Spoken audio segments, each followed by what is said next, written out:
অধিকার, সমতা ও ক্ষমতায়নের কারণে সমাজে দৃষ্টান্ত স্থাপন করেছেন এমন 4 নারীকে 2024 সালের রাঁধুনি কৃতিমূর্তি সম্মাননা জানানো হয়েছে। রাজধানীর একটি হোটেলে এক অনুষ্ঠানে এ সম্মাননা জানানো হয়। দেশের বিভিন্ন অঞ্চল থেকে পাঠানো মনোনয়ন ও বিচারক মণ্ডলীর পর্যালোচনার মাধ্যমে নির্বাচিত করা হয়েছে বিজয়ীদের।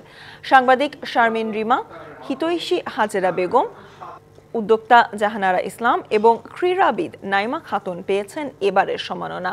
অনুষ্ঠানে বক্তারা বলেন, নারী পুরুষের সমান অধিকার নিশ্চিত না করে প্রকৃত উন্নয়ন সম্ভব নয়। নারীরা যখন সমানভাবে সিদ্ধান্ত নিতে পারে তখনই সমাজ এগিয়ে যায়।